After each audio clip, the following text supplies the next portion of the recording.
소년 다니엘에 대한 믿음 얘기는 우리가 많이 알고 그렇게 접했습니다.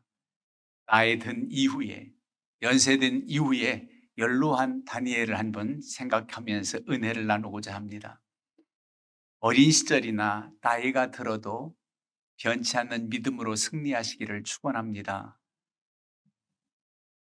다니엘 하면은 참 어려서도 어르신들이 기도해 주실 때 하나님 솔로몬과 같은 지혜, 다니엘과 같은 지혜를 주옵소서 이렇게 기도를 많이 해 주셨어요.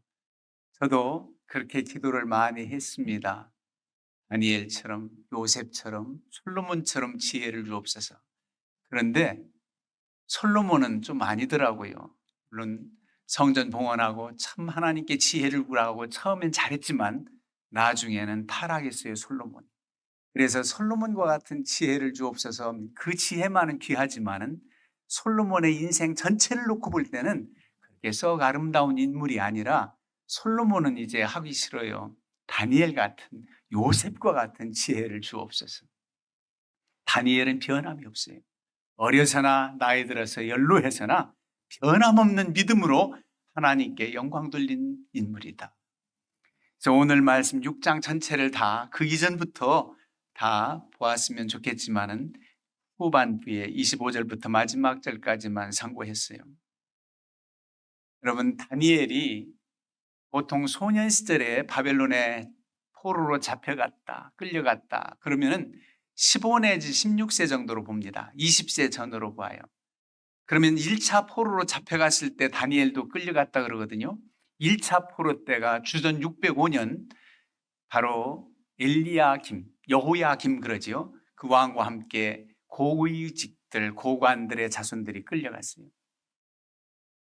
그리고 2차 포로 때 여호야김의 아들 엘리야긴, 여호야긴 그러지요. 이가 함께 또 많은 이들이 끌려갔어요. 마지막 3차 포로로 잡혀갔을 때가 마지막 왕 시드기야 때에 주전 586년에 또 많은 이들이 포로로 잡혀가고 식민 통치를 받게 되는 그야말로 유다 땅이 완전히 멸망하는 그때가 시드기야 주전 586년이지요. 그러면 주전 605년 다니엘이 1차 포로 때 잡혀갔다고 한다면 오늘 본서를 볼 때는 나라가 바뀌어요. 페르시아 제국의 고레스 왕 아시죠? 고레스 왕이 점령을 하고 난 이후의 얘기까지 나온다면 보통 주전 605년에서 고레스 왕이 페르시아 제국의 고레스 왕이 메대와 함께 연합해서 바벨론을 물리치잖아요. 침공을 했어요. 그야말로 무혈입성하다시피 했어요. 하나님 뜻으로.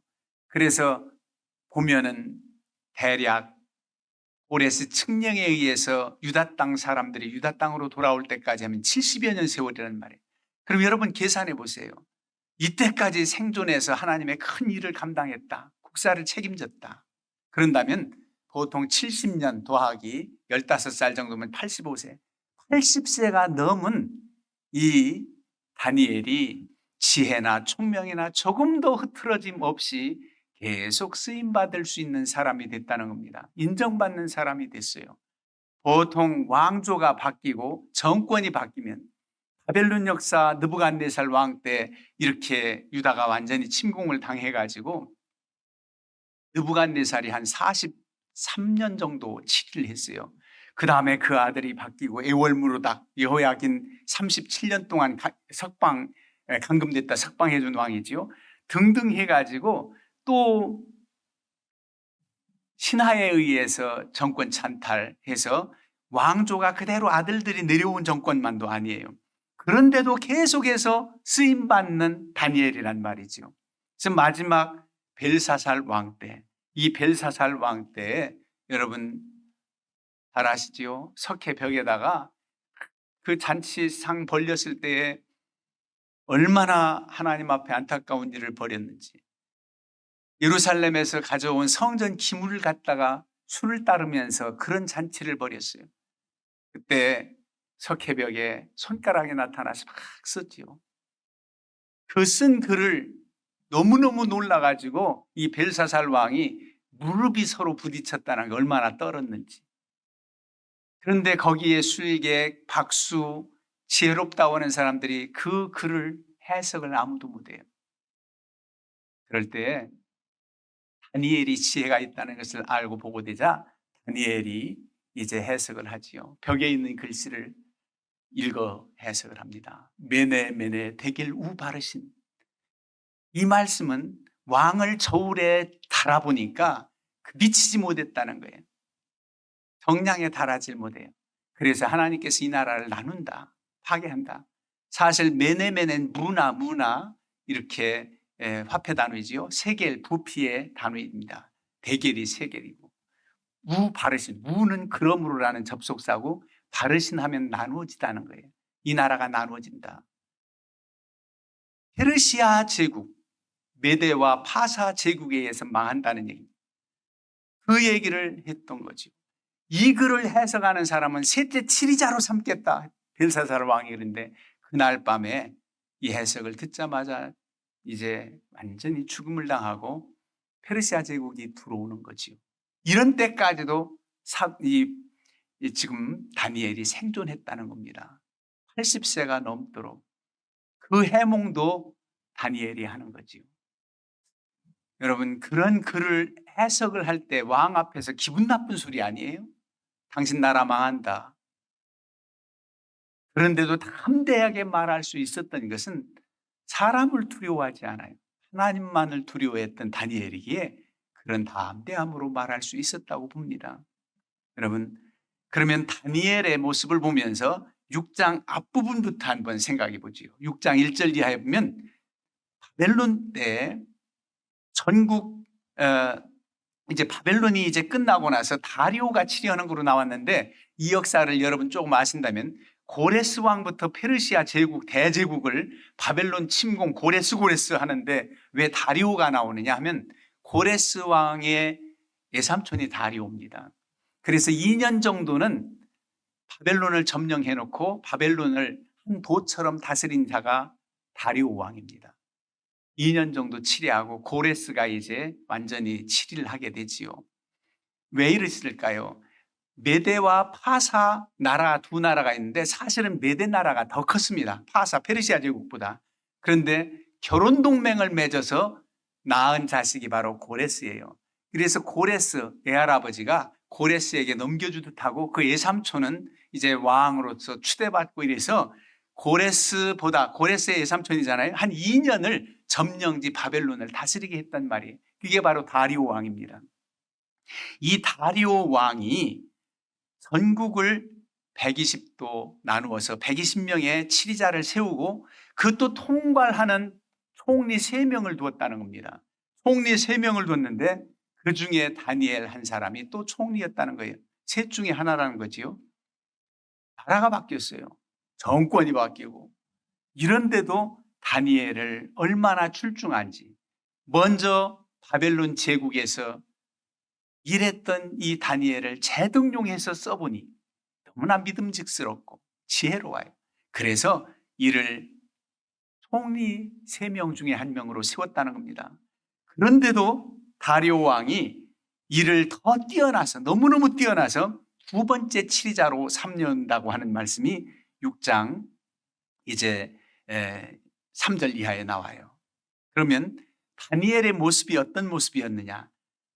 6장 3절에 다니엘은 마음이 민첩하여 총리들과 고관들 위에 뛰어남으로 왕이 그를 세워 전국을 다스리게 하고자 한지라. 이런 계획을 세우는 겁니다. 다른 총리들보다도 출중하다는 말, 마음이 민첩하다는, 이 마음이 민첩하다는 원어의 뜻은 신통하다. 공동번역성경에 그렇게 나와요. 영적인 사람이라는 거예요. 즉 성령 충만하다는 거예요. 하나님의 영이 임재하셔서 이가 모든 능력으로 행했다는 겁니다. 하나님의 사람이라는 거예요. 성령 충만하다는 거예요. 그래서 다른 사람들보다 비교가 안 된다는 겁니다. 이런 능력이 있다는 거예요. 그래서 다니엘은 모든 왕조나 정권이나 나라가 바뀌어서 새로운 치리자가 등극해도 이를 등용해서 쓸 수밖에 없는 거지요. 무능력한 사람을 자기 측근이라고 개국공신이라고 쓰는 오늘날의 시대와도 다른 그런 모습입니다. 그래서 그를 세워서 천국을 다스리게 하자는 이 계획을 누가 알겠습니까? 다른 총리들도 알아요. 아주 기분 나쁘단 말이에요. 우리는 지금 파사와 연합, 메대 연합군으로서 바벨론을 무너뜨리고 개국공신인데 그야말로 우리를 제쳐두고 다니엘을 2인자로 삼아 어림없지. 그래가지고 그때부터 다니엘을 이제 허물을 찾는 겁니다. 그 내용이 4절에 나와요. 고발할 근거를 찾고자 하였으나 아무 허물도 찾지 못하였다. 여러분, 허물이 없었다는 겁니다. 아무 허물도 없었다. 깨끗하다는 거예요. 젊은 날에는 정의롭고 의롭고 패기로서 난 부정과 불의와 결탁하되 으쌰으쌰 했는데 나이 들고 살면서 아버지의 시처럼 자식을 두고 살다 보니 비굴해질 때도 있다 하는데 다니엘은 그렇지 않아요. 젊어서나 나이 들어서나 똑같이 허물을 찾지 못해요. 어느 정도 세월이 지나면서 결탁하고 뭐라 할까요? 협상하고 이렇게 타협하고 이러지 않고 허물이 없다는 것은 지금까지 전때 나라에서 치리했던 그 모든 역사 기록까지도 다 살펴보는 거예요. 장부를 다 보는 거예요. 이 총리였던 다니엘이 어떤 허물이 있을까 찾아보아도 근거를 찾지 못한다는 겁니다. 여러분, 우리 크리스찬들은 세상에 나가서도 이렇게 인정받는 사람이 되어야 됩니다. 세상은 어느 누구도 믿을 수 없다 해도 당신만은 믿을 수 있다라고 하는 그런 모습이 돼야 돼요. 그 사람은 그런 말 할 사람이 아니야. 그런 모습. 여러분, 다니엘의 지혜가 얼마나 출중한지 메네 테겔 우바르신 단어만 나왔는데도 문장으로 만들고 그 해석을 해서 이 나라 망해서 나누어진다. 이렇게 해석을 했잖아요. 우리가 한때 초성만 써도 알아맞추자. 초성, 경년, 디귿 이거 가지고 이렇게 써보내면은 사랑해 하면 어떻게 되나요? 시옷, 리을, 히읗 이렇게 쓰겠지요. 그러면 사랑해 썼구나. 우리 누님이 주머니에선가 어디 가방에선가 잘못 눌려져서 상대편한테 비읍시옷이 갔대요. 그랬더니 왜 나한테 병신이라고 했느냐고. 그래가지고 애먹었다 오는데 그렇게 병신이라고 쓸 사람이 아니라는 걸 알아야지. 왜 그렇게 해석해요? 보고 싶은 사람 비읍시옷, 보고 싶고 사랑해, 봉황새 이렇게 좀 해석하지.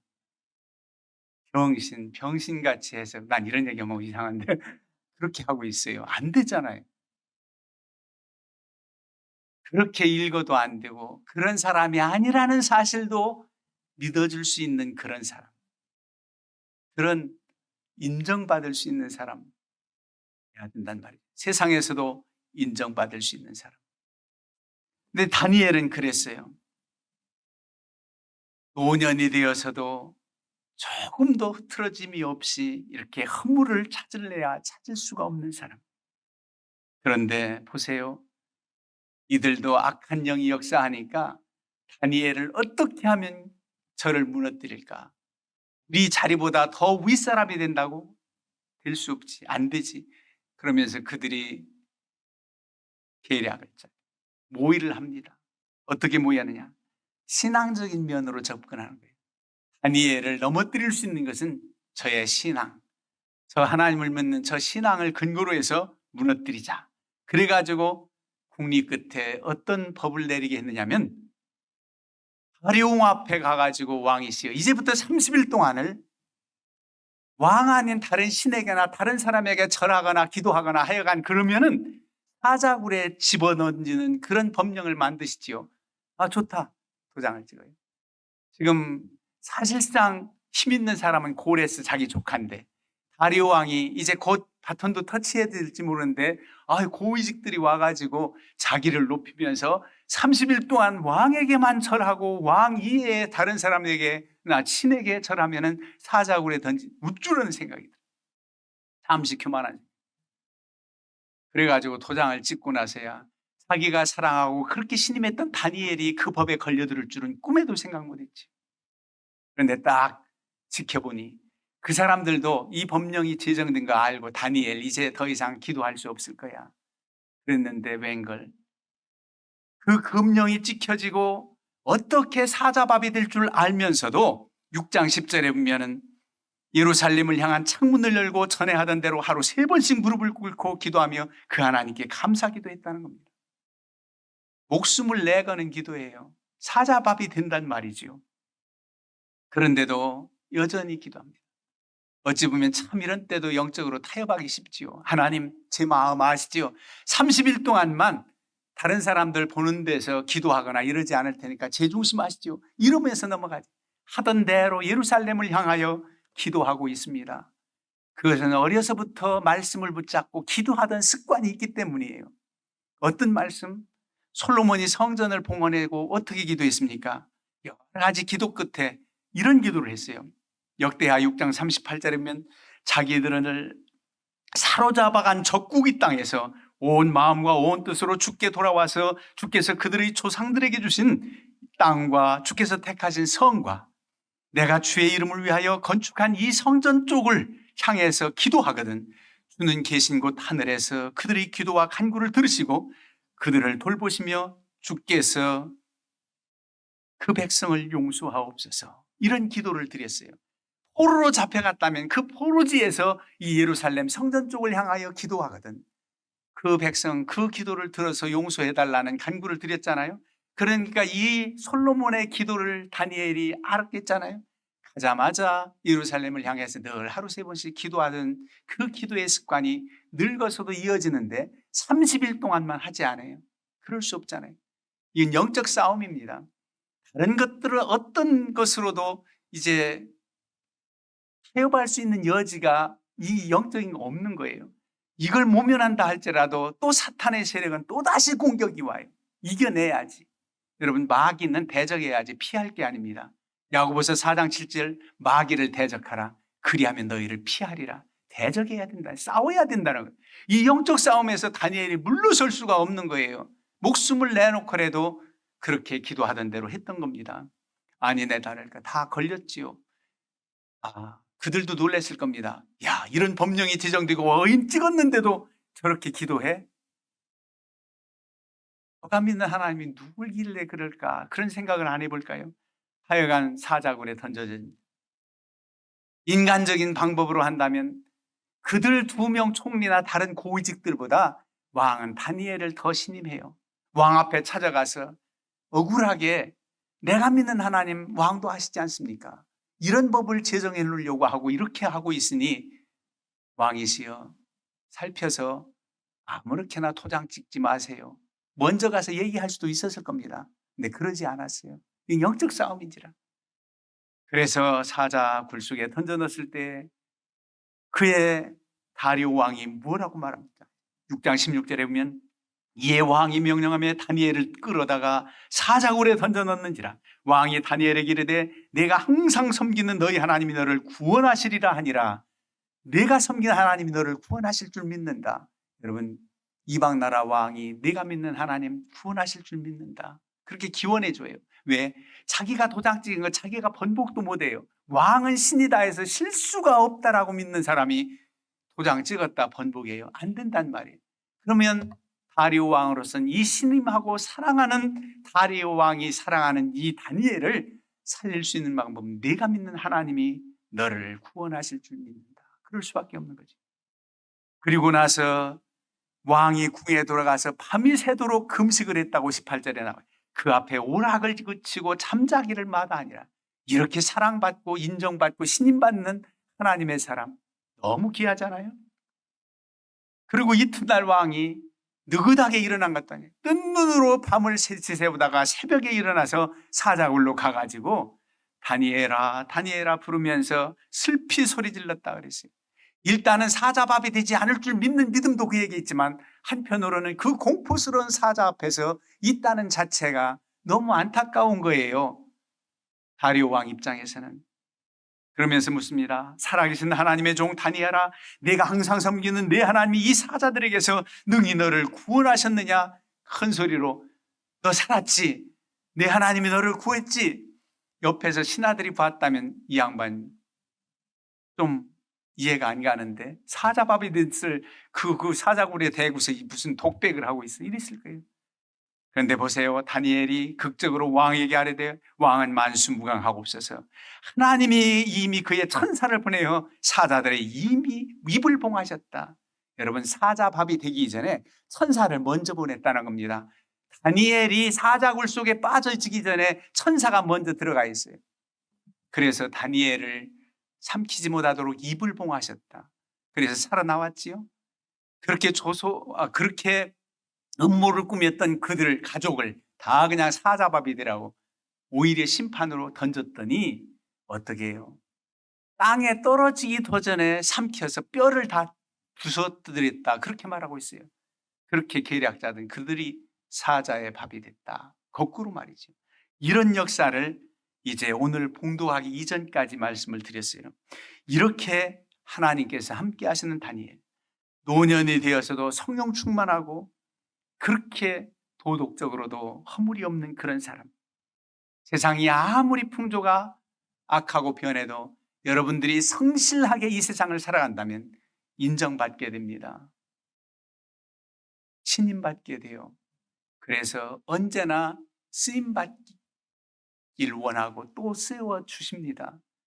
아무리 일자리 없다고 해도 성실한 사람을 찾습니다. 하나님께서 쓰십니다. 써주셔요.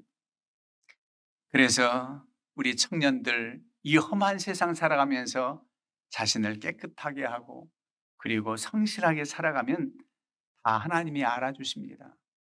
그래서 인정받게 하고 또 좋은 사람들을 붙여주십니다. 하나님의 은혜예요. 그리고 변치 않는 믿음이 끝까지 있는 거예요. 말씀을 붙잡고 기도했지요. 고난 중에도 원망하지 않습니다.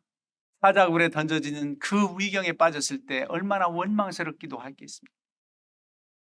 이 법을 어겨서 사자밥이 되다니 하나님 해도 너무하십니다. 어떻게 내 어린 시절에 나라가 망해가지고 이렇게 포로지에 끌려와서 그 사랑하는 부모님 얼굴도 소식도 못 전하고 이렇게 살아갈 수 있습니까? 고위직에 있으면서 호의호식한다 할지라도 다니엘은 그렇게 마음껏 먹고 마시지 못했다고 생각해요. 열흘 동안 채식만 주어서 먹게 해보십시오. 왕의 진미 고기가 우상에 바쳐졌던 제물이기 때문이기도 했겠지만 고국에서 고통당하는 백성들을 생각할 때 그 고기 진미가 먹히느냐 말이에요. 어렸을 때도 그런 다니엘, 그런 안타까운 나라와 민족을 사랑하는 그 다니엘에게 있어서 참 고통이죠. 왜 하나님 이렇게 나를 이렇게 마음고생, 이런 고생을 하고 마지막에는 사자밥이 됩니까? 원망하며 기도할 법하잖아요. 그럴지라도 하나님은 그래, 너 원망하는 건 나 이해 다 해. 그러나 조금만 참아라. 그럴 것 같은데 원망도 안 해요. 뭐라고 그렇게 기도합니까? 3번씩 무릎을 꿇고 기도하는데 하나님께 감사하였더라 그랬습니다. 빌립보서 4장 말씀 생각나지요? 아무것도 염려하지 말고 다만 모든 일에 기도와 간구로 너희 구할 것을 감사함으로 하나님께 아뢰라. 그리하면 모든 지각에 뛰어난 하나님의 평강이 그리스도 예수 안에서 너희 마음과 생각을 지키시리라. 아무것도 염려하지 말고 그냥 기도하되 감사함으로 기도하라는 겁니다. 그런 다니엘이었어요. 그래서 변치 않는 믿음으로 이 영적 싸움에서 승리했다는 겁니다. 여러분, 우리는 조금만 핑계가 있으면 하나님 믿는 믿음을 저버리기 쉽고 협상하기 쉽고 예배도 소홀히 여기기 쉬워요. 근데 이 목숨을 건 예배입니다. 기도한다는 것은 목숨을 건 기도예요. 오늘날도 간간히 이북에 그 믿는 사람들이 고통당하는 것은 함께 모여서 2-3명 조용히 예배를 드리다가 적발돼서 고통을 받고 어려움 당한다고 그러잖아요. 생명을 내건 예배, 예배 성공자가 되라. 우린 구호 같지요. 구호 같지만 이런 시대를 지금도 살아가는 이들이 있어요. 제가 이란 방문했을 때 선교사님이 찬송도 크게 못 불러요. 가사를 놓고 입만 뻥끗하는 그런 찬송을 우리가 불렀어요. 소리 못 내는 찬송. 이슬람권에서 얼마나 힘든지 몰라요. 목숨을 내걸어야 합니다. 한 사람 전도하려면 수년 동안 기도하면서 개인적으로 너무너무 친밀해서 속 얘기까지 다 할 때 내가 선교사다, 크리스찬이다 이렇게 한 사람 전도한다. 그런 목숨을 내건 믿음 생활, 예배 현장. 우린 상상이나 하나요? 조금만 힘들면 그거 참 좋은 핑곗거리다. 주일날 마침 손님 온대요. 야, 그거 참 좋다. 오늘 비가 억수로 온다는데 야, 그거 참 잘됐다. 아니에요. 정말 하나님께 대한 신실한 믿음으로 나간다면 노년이 됐어도 잎이 청청하며 가무는 해에도 걱정이 없이 결실을 맺고 청청하다. 그렇습니다. 혹시 우리의 겉사람은 그래요. 부패해요. 낡아져요. 겉사람은 낡아지나 우리의 속사람은 날로 새로워지도다. 고린도 후서 4장. 겉사람은 낡아지지만 속사람은 낡아지지 않는다. 날로 새롭다. 그런데 이 다니엘을 보면서 기대해져요. 몸이 쇠약하지 않았으니까 정치 국사 일을 맡을 수도 있겠고 80 노구에도 건강했구나.